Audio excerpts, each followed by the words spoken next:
Hey, welcome everybody to the Neuromasters Show, where we uncover the transformative powers of the mind. I'm Reg Malhotra, your host, and I'm here to guide you with practical tools and inspiring stories grounded in neurolinguistic programming and hypnosis. Now, whether you're a high achiever feeling stuck or a growth seeker looking to overcome setbacks, join us each week to break through barriers and achieve profound personal and professional growth. So let's dive in and unlock your potential. Welcome to the Neuromasters podcast. I'm your host, and today we're diving into a critical topic that affects all of us, relationships with money. With me today is Reg Malhotra, founder of Neuromasters Academy and an expert in personal transformation. We'll explore how your mindset and beliefs around money shape your financial outcomes and your life choices. Reg, you ready to dive in? Absolutely. Let's start with the basics. What are some of the common limiting beliefs people have about money, and how do those hold them back from achieving success, maybe financial success or any type of success? That's a great question, Amber, to start with. There's so many limiting beliefs that can come up during our lifetimes around money, because money is something that we all grow up with, we all grow up around. We see a lot of problems related to money, and we see a lot of positive things, opportunities, and lives that improve as a result of money. Having said all of that, the most common limiting beliefs include that. Let's look at the most basic one, that it's a very hard thing to attain, very hard thing to achieve. It's difficult, and that you have to sacrifice a lot, right? That could be one that comes in due to some things we see in childhood, some things we hear, and some genuinely real experiences we have, right? And so that can stay with us for a very long time, so that even if opportunities come by where money is not so hard or not hard, it would almost be hard for us to believe. It may seem too good to be true. The other most common one is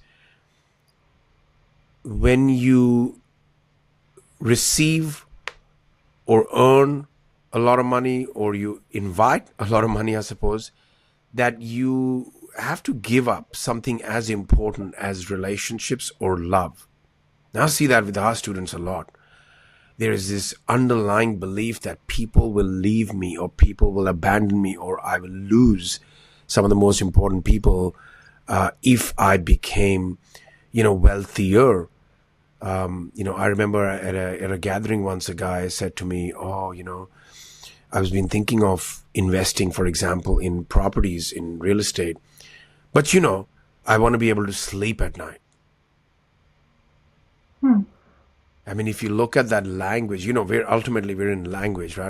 Everything we do is do with what's happening below the language. I mean, there is so much in there. Somewhere there is a belief that if I have more money, more, wealth, for example, that I won't be able to sleep at night. Now, whether that's literally what he meant or not, but there's a lot of meaning behind that. I hope that those are some of the top ones that, that I come across. Otherwise, there's a whole chain of them that result from those limiting beliefs. So it sounds like what you said, that growing up without money or growing up with an abundance of money, that either one of those can cause these limiting beliefs. So it's not just maybe what most of us would have assumed is it's people who grew up without money, that these limiting beliefs can come from wherever, however you grew up with wealth or money around you. That's true. That's true. I'd have to agree with that. Yeah, even those who grew up with money might end up developing a negative relationship with it because of certain experiences they had as a result of so much money having been around. Who's to say their parents didn't split up because of that? That's very interesting. Money could get attached as an element within certain outcomes and experiences. So it gets, in our neurology, it may get attached as the cause. So our relationship, for example, if money, whether one grew up wealthy or not, if money led to a breakup, and money was one of the reasons that at least the person growing up thought was at the center of a family dispute. I know that happened for me. I saw so much dispute in my broader family and lawsuits going on for 10, 20 years, to the extent that people in family Wow. stopped talking to each other while the lawsuits are still going on. And some of those people have even passed away because there was so much wealth to be distributed. And it's a very interesting point you raised, that a number of those people have a negative relationship with money because that lost a lot of people, lost a lot of relationships. Wow. So it's like no one is safe, right? So it's this can affect people at wherever they are, however they grew up. At a recent live event, you taught some strategies for rewiring the brain, rewiring the mind to have a healthier relationship with money. Can you share like a practical technique for our listeners, somebody that something that they could start using right now? Well, the first part is, at anything we teach people, or when, our trained practitioners work with clients, is really about understanding, what do you currently believe? What are you holding on to so tightly that you feel that there is no alternative to that belief? You have no sight of the other side. See, I Mhm. always say it's money is not the evil, but it can be the user. But in so Yeah, many expand ways, on that. huh? Expand on that. I want to hear more about that. Yeah, because there's these generic statements that get put out. Oh, money is the root of all evil. Oh, money causes problems. I Mm. mean, we keep blaming this non-living thing as though that is the cause. Sure, money has been used for very bad things. Absolutely. Just like anything else. Marketing has been used for very bad things. Mhm. The point I'm making is, it's the user. Yes, it's the It's the person. user's intentions. There's a Hmm. lot of people doing very good things with it. So that's something, if we keep attaching the user's behaviors to the thing that is money itself, then there is an issue. One of the first things we cover at the event is we clarify what money really is. It's a tool to exchange value. Since when Hmm. did we forget that? Hmm. It's a tool. It's the medium through which we say, hey, I have value and you have value in the product, in the service. Let's exchange it, and we're going to use this thing in the middle. Hmm. And that's one of the first things. Then we are looking at, what do you currently believe about it? What have you carried with you your whole life? And have a look at how that's affected where you are today.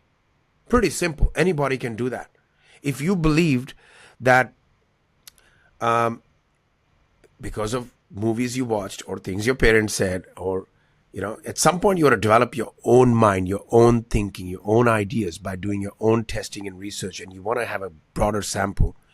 If you believe that money, if the people who have money, they are bad, they have bad intentions, I want to ask you, if you carried that belief, then it's likely that you have designed your life to not have a lot of it, even though you may say, no, no, no, no, I do everything, I get it.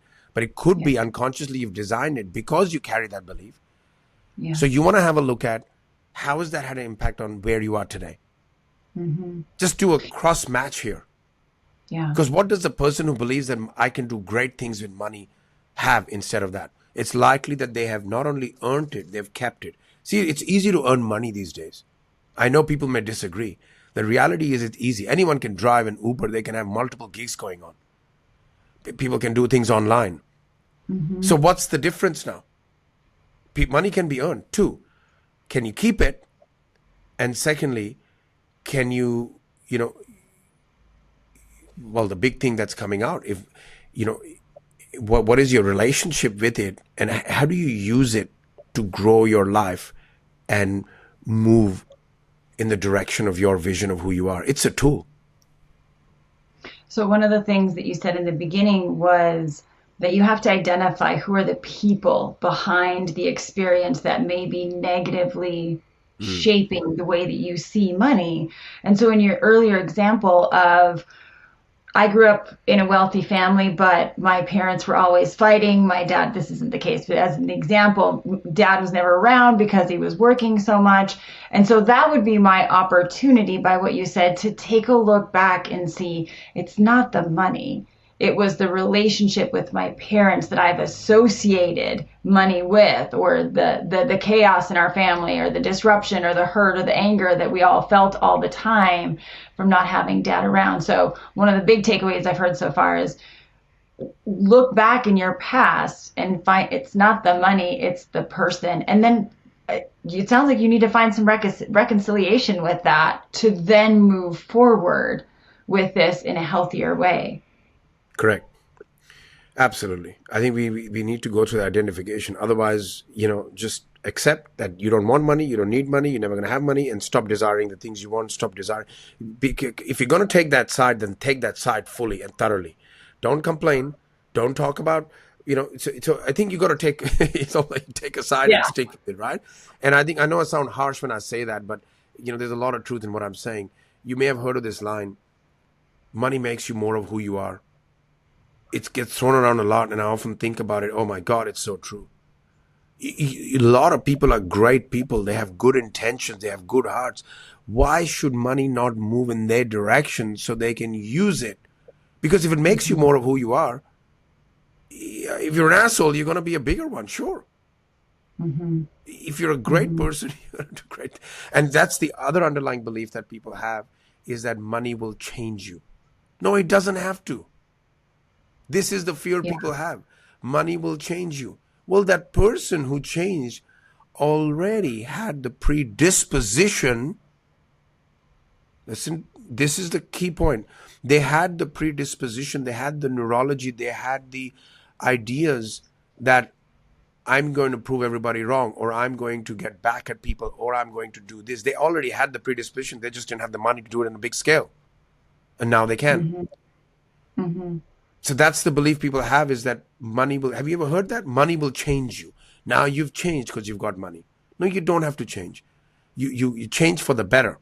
You must get, you can get ideas now on how you can utilize it towards great causes. You see, Mother Teresa did great work, great work. She helped a lot of people. But if she had a negative relationship money, she could have never channeled money from corporations for her cause. You Yeah. cannot. Why would you go into a boardroom and have people see your vision when you have a negative relationship with money? How you gonna have that conversation? Because you're sitting there in conflict. Yeah. And what I hear you saying is, if even if we take somebody who, whether it's our relationship with money as it relates to having it or not having it, but we also see a lot of these limiting beliefs and these emotional patterns show up in how people manage their money, the decisions that they make around money. So I feel like one of the things that you're saying is we have to realize that the relationship that we have with money is emotional in nature, stemming from something or someone or some experience in our past. But I don't think most people actually look at it like that.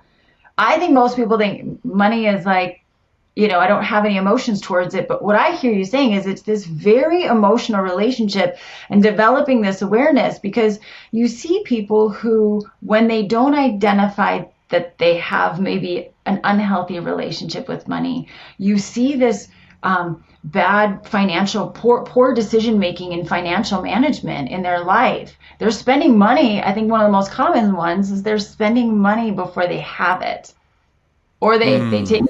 loans, or they do the buy now pay later, and that whole thing is a cycle. And so when you think of someone like that, what advice would you give to someone who says, I feel like I just am not making good decisions with money? Sure. I'll go back to your earlier point, and then I'll come back to this question about money being emotional. Well, in neurolinguistics, in NLP, we have a very simple concept. When you think of something, you run a picture or a sound or a feeling. It's pretty automatic. It's instant, right? Yeah, the subconscious level, when certain things give us certain pictures, sounds, or feelings. So we call this VK synesthesia, for example, visual and kinesthetic. So what happens when you see a few $100 bills in your mind, or you look at them physically? Did you know most people, when they look physically at money, experience a feeling? Oh, Positive or wow. negative, I somewhere in did. the middle. Yeah, have a think of it. I If did. you hold it, it changes your state. So, yes, people say money is energy. Well, it's because money has been linked to so many of our past experiences, negative and positive, that our brain goes back to a prior experience, a past experience, right, to create a feeling. So, yes, what is emotion? It's energy in motion. So, I think this is something that cannot be denied. We just got to, one of the exercises we do in one of our events is without any warning, I throw $100. I just walking past, I'll leave $100 bill on the carpet, on the ground, in the middle of the aisles, and I'll suddenly say, I said, "Oh, that's okay. Anyone can have that." Now, very interesting thing happens in the room. You'll always have one or two people running towards it. You'll have some people who won't get up. You'll have some people looking very confused. You, so you get all sorts of different reactions. Then I asked the room, I said, "What happened when I said you can have it?" Some people say, "Well, I thought someone else can have it. Someone else may need it more." Some people say, this must be a scam. Some people say, "Oh, wait, how can I just pick up $100?" Some people actually say, "I don't deserve it. I Wow. don't deserve $100 for nothing. For nothing. Why would I just take $100 for nothing?" And some people say, they run to the front and like, "Well, he said I can have it. I can have it." That is a representation of society at large. Very easy to spot, right? And when I Wow. ask them, and when I ask them, the person who says, "Reg, I wasn't going to pick it up." I'm like, "Shit, like, how can I just take?" I said, "Tell me where in your life have you run this pattern?" And that is a mic drop moment. They go, "Oh Yeah. my God, I've had that many opportunities where people," I always say to people, if you're only wait, and this is going to be a little bit controversial. I'm open to, arguing this till the end of day. If you're own, I'm not saying don't do hard work. Number one point is money is a medium of exchanging value.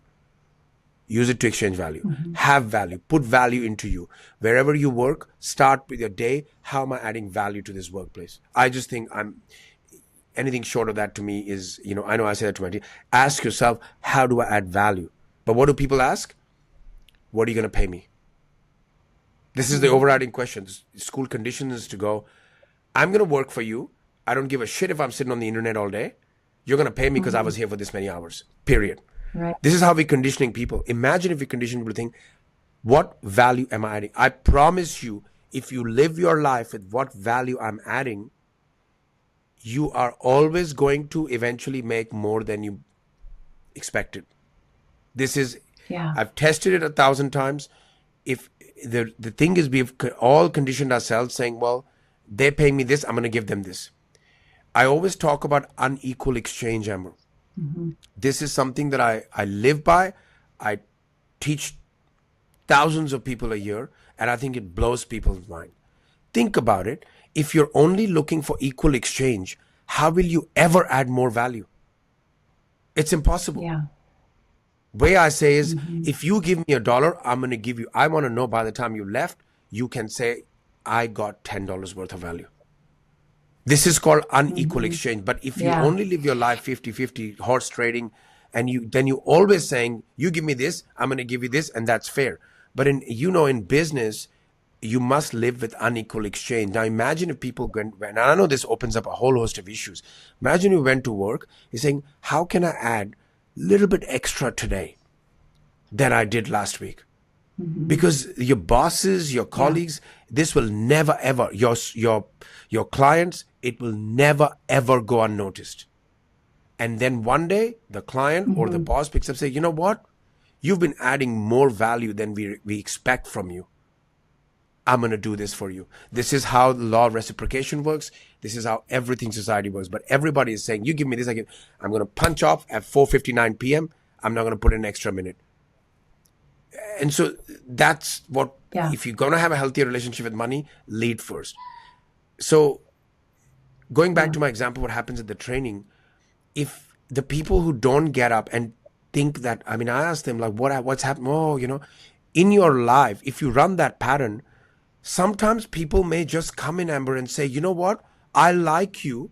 I like what you stand for. I like the value you've added in my life, my business, just because of who you are and the energy you bring. I'm going to give you a $20,000 bonus. Let me tell you something. More than 80% of people will say no. I know they'll be laughing right now. No, no, I'll take it. No, they won't. No, they won't. And that's the problem. Because you're not giving unequal value, you'll never be able to receive it.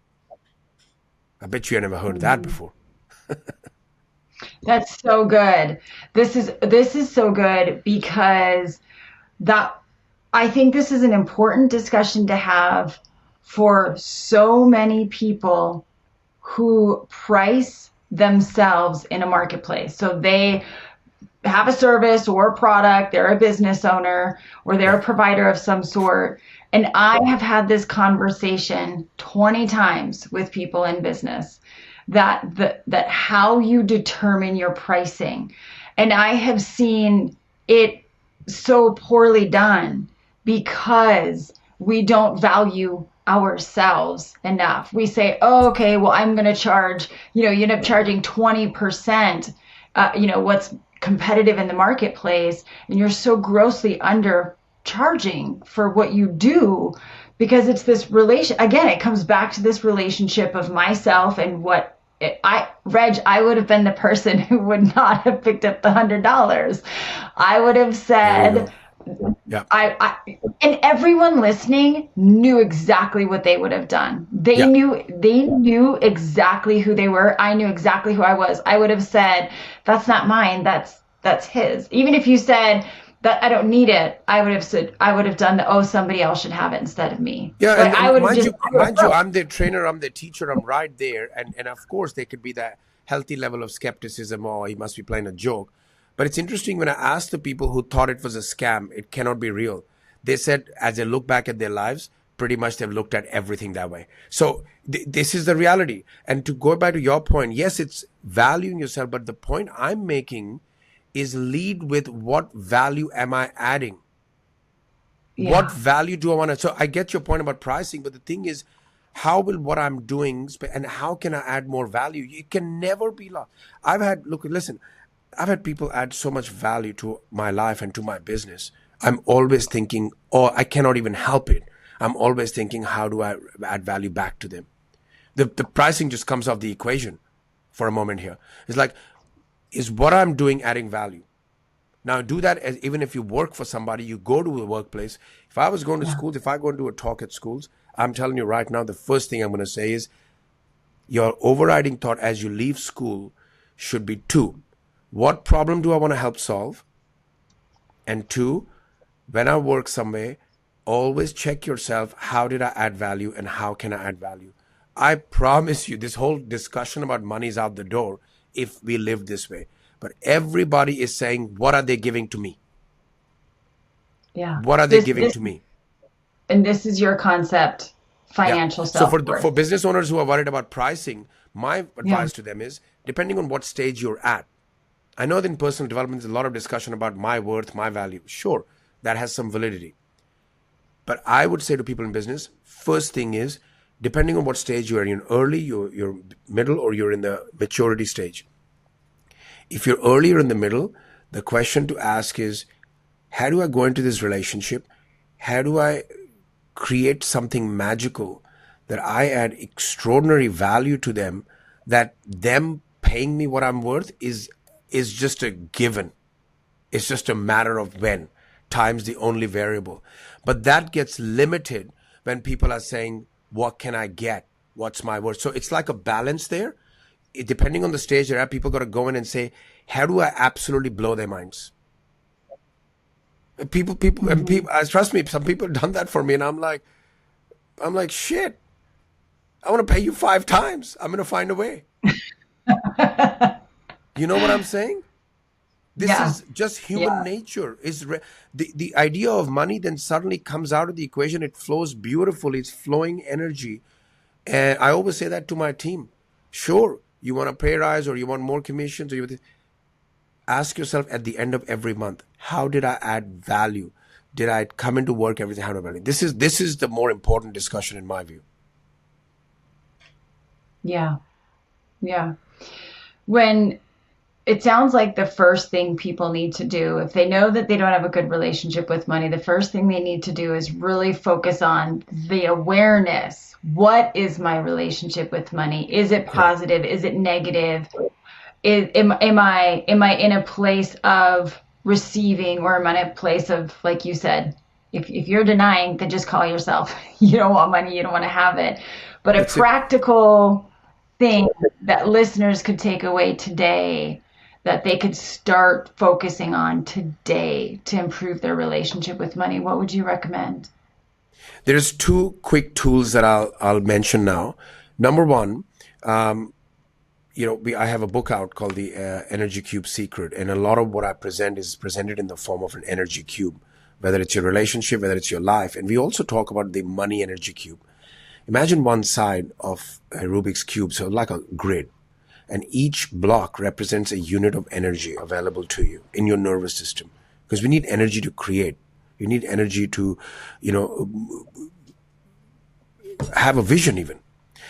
So if you think of your money energy cube and you look at the cube, and so on the top left you can imagine that's when you were born, and bottom right is the maximum period you live to, and all this energy that is in the middle. Have a look at all your events in your life where you feel negative emotions: sadness, anger, fear, hurt, guilt. Those are the top 5 negative emotions: anger, sadness, fear, hurt, guilt, and also shame. And look through your life. Are there events where money was involved, and now as you think of it, you feel negative emotion? And notice how much the emotion you feel now, and that means certain cubes cross them out. So for example, it was a big event, mom and dad split up, money was at the core of it, you've just lost 6 cubes, for example. Right? How much impact did that have? Now keep doing that. Maybe a kid stole your money at school, maybe you had a bad boss, and when you have a bad boss, what's involved? Money. So suddenly that relate again, another lot of cubes gone because money is involved. And I do this for Yeah. people, and it's interesting. Sometimes more than 80% of cubes that are meant to be available for you to create wealth, create money, create a life you enjoy are not available.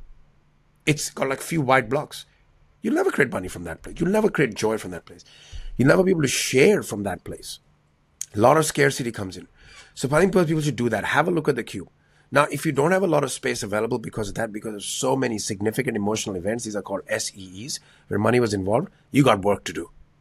You got work to do. That's if you want to invite money into your life or stop complaining, right?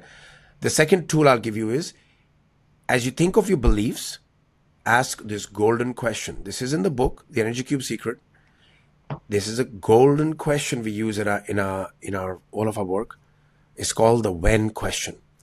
So say you had a belief: I don't believe there is enough money in the world. I think it's very hard. As it comes to your mind, you say, when did I decide that? This is the magic question. When did I decide that? What's presupposed in there is that you made a conscious or unconscious decision at the time a significant emotional event occurred. When did I decide? And then wait and see what comes up, and notice the event. Maybe there was a fight going on with mom and dad. Maybe there was something that happened at work or at school. And notice if the decision was made there. And ask yourself, what is there to learn from the event? The learnings of which will allow you to let go of this decision, completely let go of this decision, so that you can have some new learnings and then replace it. What decision would you like instead? These are decisions. I had a group once, Amran, asked people, when we are teaching that internal representations, every word has a picture, sound, or feeling, or a self-talk connected to it. And it's instant and it's automatic. And I often say the word horse. And people say, I saw a white horse, I saw a brown horse. Some people say, I saw multiple horses. Some people say, I could smell the horse. Everyone does it differently. And it's instant and it's not conscious. It happens. Once I said the word love. I said the word money. I've done love as well, money. And some people said, I saw my dog. Some people say, I saw my family. Some people say, I saw a big heart. Some people said a couple of naughty things. But when I said that, one lady said, there's only one word that came to my mind and an image associated with that. I said, what? She said, chore. somewhere in a subconscious, money is connected to what is a chore. You could argue it's a difficult task, it's an unpleasant task. That's Work. already set in the subconscious. Yeah. So we need to ask that person, when did you decide that it's a chore? And boom, she went back to the age of 6. Now, there are specific ways in which you do this technique if you want to let go of the emotion on the event. That's part of our trainings. However, if people want to have a shot of it, all I would recommend is don't go inside the event. That's all I can recommend in this without having supervision. Don't Yeah. go inside the event means don't look through your own eyes. You're better off seeing your body in the picture, almost like floating high above. Try that. And then think of some positive things to learn from that event. And we have this very powerful technique we do called limiting decisions. And when we do that technique, the decision gets deleted off the unconscious level. And do you know what happens about, I would say, 30 to 40% of the time? When Wow. we finish the process and we ask people, so how do you feel about that decision now? Or that limiting belief? And they go, what? Wow. And we don't say a word. Wow. So good. And you can see the value of your live events. One thing I want to close with in this discussion is, Reg, you are a student of this work. You don't teach anything that you haven't applied in your own life. And so, would you be willing to share something about a pivotal moment or a transformation or something you went through with your relationship with money, maybe where you started to where you are now, that might help give people some insight, a little, get to know you a little bit more, as well as just kind of understand one of the things that they might be able to do themselves? Sure. Yeah. So with money, as I look back, there was a period of time when, and I think it happens to a lot of us. I'm sure it happens in different as we're growing up because of we don't have our own mind up till a certain age in particular. We're borrowing ideas, beliefs, thoughts from, parents, families, friends, neighbors, aunties, uncles, movie stars, athletes, social media. So Yeah. there is a point at which, you think you have your mind, but you don't. It's being populated with data, if you will, from external sources, and fairly so, because our brain is always receiving information. It receives 11 million bits per second, and a brain is only able to process 126. And the 126 is based on your existing beliefs, memories, prior experiences. But you can alter those filters. So as I look back, there was a point in my life that my own identity, my appreciation of myself, my acceptance of myself, my respect and love for myself was all dependent on what I had in the bank account. Wow. And I think that there was a pivotal point at which, as much as I knew that money was a good tool that allowed me to do great things, after doing a lot of the inner work, it just flipped. It literally became that tool, and it enhanced my relationship because my own self-image changed. Whether I have money or not, I knew who I am. I knew what I want. I respected myself for my life experiences, for my journey, for what I've done for others, for what I've learned and grown. And that set in so deeply that no longer was I at the effect of money. And interestingly, that brought more money into my life than ever before. It's almost like these limiting beliefs can create an obstruction, right? It obstructs money. It stops money from coming into our lives. And you can clear this by addressing your relationship with money. First off, understanding that we all have one, and Yeah. then identifying what that relationship is. Is it positive? Is it negative? But it's really clear that just shifting your mindset around this, like you just said, can be one of the most powerful things we can do. And as you were telling that story, it was hard not to think of sort of a lot of the professionals that you and I both know, that we have these people in our lives who are just chasing. They're chasing the dollar. And when that identity becomes so much based on how much you have in the bank or how many companies you have or what title you have, it's easy to see how quickly we can get our priorities out of alignment.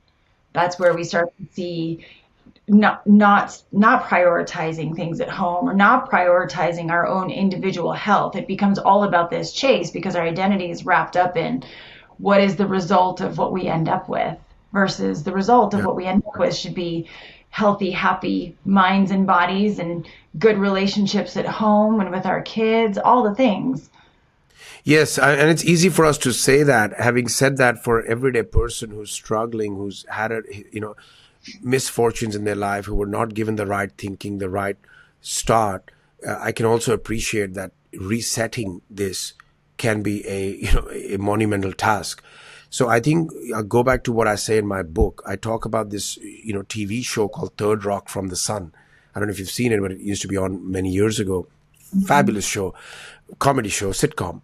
But what I loved about it, and I was very fascinated with it, this bunch of aliens that come onto Earth, and they had to put on human bodies, and they were sent here to learn about humans, how they do things, how they think, and it's so powerful. And I actually put in a whole section in the book about this, that they had no prior convictions, they had no prior beliefs, they were a blank canvas. So they got these jobs, and like the first time they felt, oh, what am I feeling in my body? They didn't know it was love. For example, they felt attraction towards somebody, and it's so interesting how in every episode of the show they found, oh, money. And so what I often say to people, imagine you're an alien on Earth, and you have a body, you have the basic brain structure, right? And you have the power to adapt to things really fast. But you don't have any other beliefs, any other convictions, any other prior beliefs or anything or decisions. What would you like to now insert in your mind about money, about love, about life? It's interesting to me when I ask this to people sometimes. People say, oh, that, I can double my income. I'm like, wait. I just told you, you have no beliefs. Wouldn't you want to have, I can have anything I want? The starting point, whether you have it or not, is irrelevant. Yeah. Wouldn't you rather have there is enough for everybody, enough of everything? Wouldn't you want to have that I can create things on demand?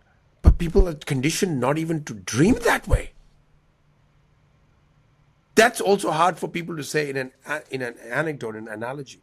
And so I think that's what I would encourage people to do is, if you had nothing borrowed from anybody, what would you like to put in there? Mm-hmm. What would you like to insert in there? How would you like to approach your life from that perspective? And that's the big message here, is what do you need to do to get to that point? What do you need to let go of? What do you need to bring in? Because I know most listeners to this are good people. They're good people. They have good intentions. I've seen this with thousands of people that I work with. Barely does anyone come with evil or wrong intentions. If they're listening to this, I know they want to do good things in the world. And the biggest problem is that people are not open to receiving. Can you become open to receiving? Can you get in the path? People are not open to receiving. Most people are not open, in my experience, not open to receiving money. In many cases, not open to receiving love. And in extreme cases, not open to receiving compliments. They're all part of the same pattern. Wow.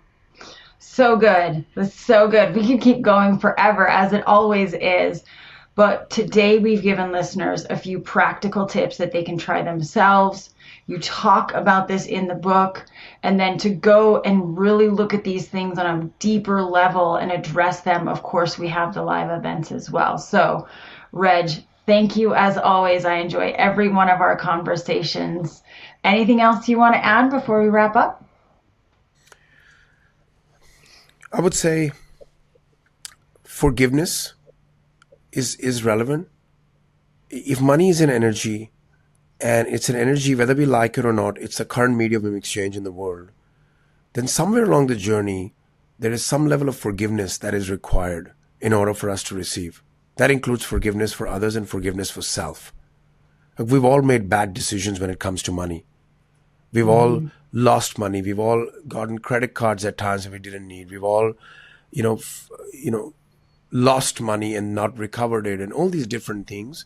So I think forgiveness is part of the equation. I think it's better to get on that journey and clean the slate. And I think that would be my big message. And some of this requires work, inner work. We have our trainings, and we have, everybody, I believe it's people's birthright to get the most out of themselves.